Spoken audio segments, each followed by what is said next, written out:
the account manager with OTIS Elevator, and so moving forward, once we turn these units over to you, I'll be helping out with any questions, any issues that you guys have. Those can be directed towards me. My contact information is going to be included in this new owner's manual. And today we're going to walk through basically, new equipment owner's training. I'm going to go ahead and just basically treat this as if we've never ridden an elevator before. I'm going to walk you through all the key switches and show you any information that you'll need to know as owners of this new equipment. So most of that's going to be included in here as well. Also, I'm going to include just some tips on care and maintenance, all contacts that you'll need from our local office in Tampa. Basically everything that you'll need to know will also be in this manual. So we can go ahead and just start out as you would, always come up to a haul station here. You'd press the call button. That's going to call the elevator up to the landing that you're standing at. The car's going to open.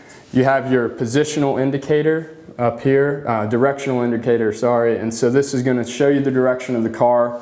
It's going to tell you which direction it's going, so that you know which elevator to get on. As you see, this is a bank of 2 cars. So again, this is set for ADA standards along with the height of these buttons. This is all ADA compliant. You have an emergency telephone here, communication system, so that you can communicate to a passenger in the event of an entrapment. And so coming back over here to the hallway side, you're going to have your hoistway door. Car side, your car door. You'll see this light strip right here. That's called a door reversal device. Basically, it's going to create a safety net across the span of these doors to ensure nobody gets struck or injured by the doors opening and closing. You're going to have your hoistway braille. Again, this is a ADA required component, and this is just going to designate which floor you're on. We can go ahead and walk into the car, and I'll show you information for each key switch, what you'll need to know, how to operate them, and we can go through the control operating panel.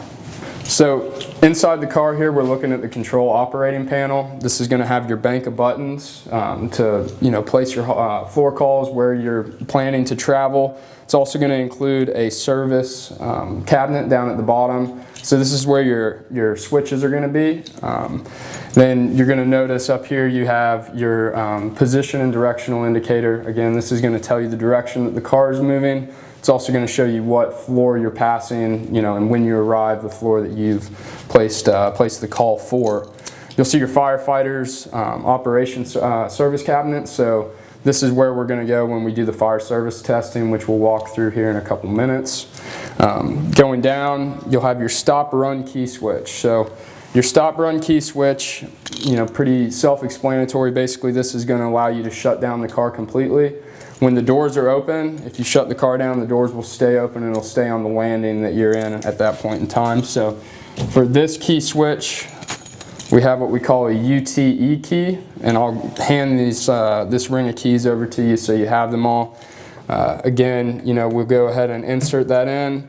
If we put it to stop, you'll notice we can't shut the doors. Nothing's going to happen. Put it back on run. You'll notice doors can go back into operation. We're going to open back up because we have an independent service mode right now, which again I'll explain to you when we open the service cabinet at the bottom. Down here also you're going to have your certificate of operation. You'll get a new certificate each year following an annual inspection. So this is going to be important. This needs to be up to date and replaced on an annual basis. We'll be taking care of inspections for you as a service provider. So to get into the service cabinet, you have what we call the BGM 30 key, and that's going to open up this cabinet. And so you'll notice inside we have a light key switch. This is going to be your UTB key. Again, basically you're going to be able to shut the lights off. Should never really be any reason to do so. The lights in this car will automatically shut down when the car is not running.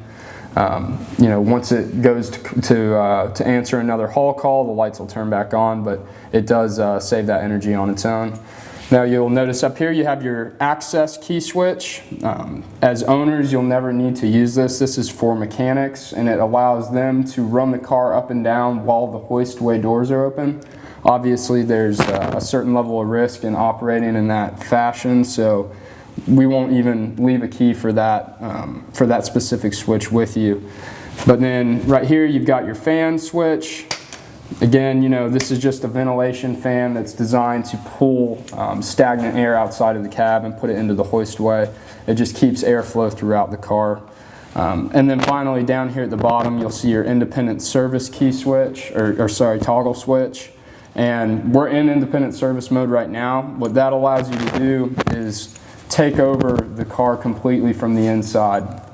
So it's going to ignore all haul calls, and you'll be able to place calls within the car on your own. And this will be good for move-ins, anytime that you need one car designated for maintenance personnel. This will give you a lot of flexibility and ability to control the car in the manner that you'd like. So I can explain to you how the independent service works. What we'll go ahead and do is we'll place a haul call. We're going to go down to the first floor so that we can also demonstrate firefighter operation and testing. And so we'll go ahead and go to the first floor. You'll notice the doors do not shut. You have to manually use the door close button. Wait until they're entirely closed, otherwise they'll open right back up. So wait for them to close all the way. And then the car will go to the call that you placed.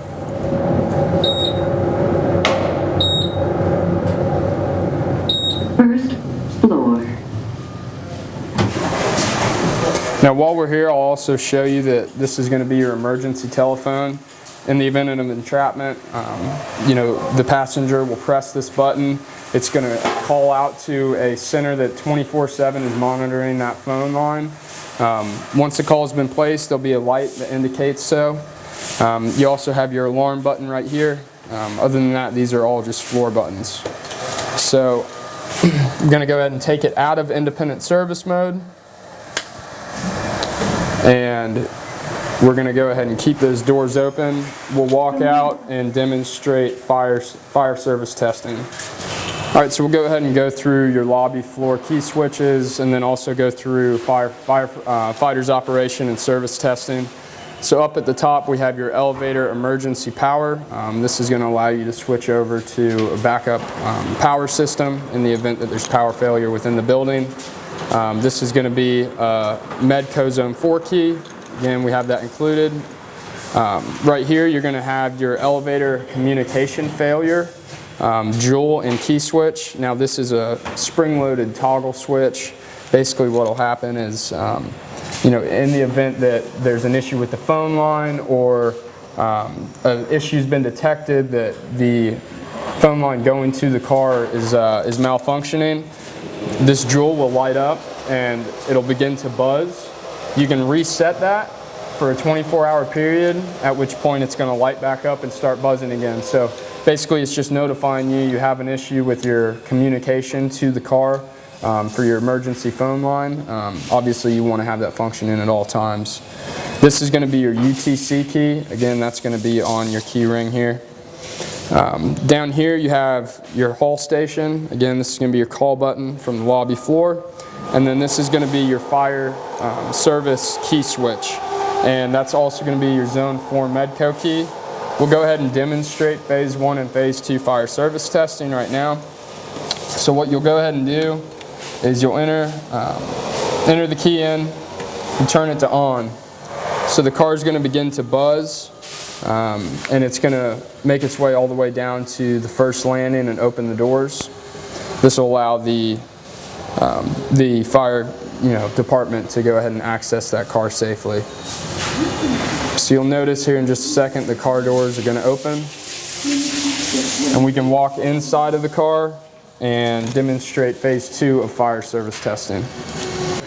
So right now we're in Phase 1 of the fire service testing. Basically that allows the car to come down. It's going to open the doors on the first floor so the fire department can access the car itself.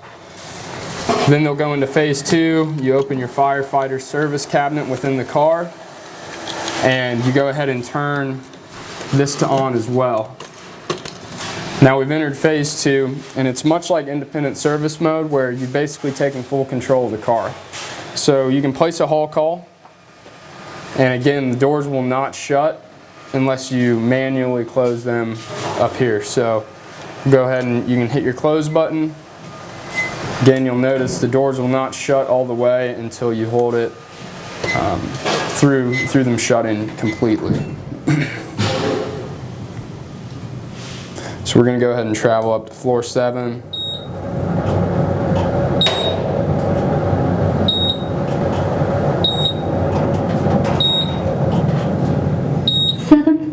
Floor.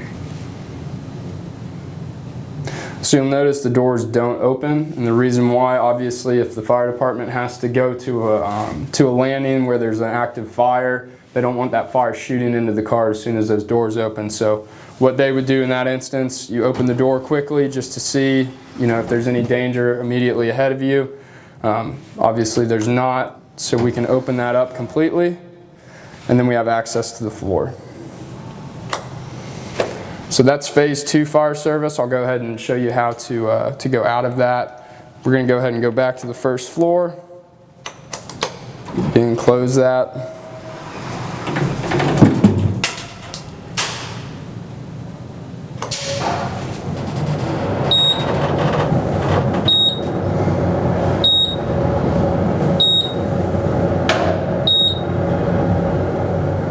First floor. So again, we'll go ahead and open, and you can also use the buttons down here for that operation. Open the doors, put it on hold, take it to off. You'll notice the fire hat's still on because we're still in phase 1 fire mode. So we close that. So once we're back outside of the car, we can go ahead and take the car out of fire service phase 1. So we're going to turn it to reset and let it reset for about 10 seconds.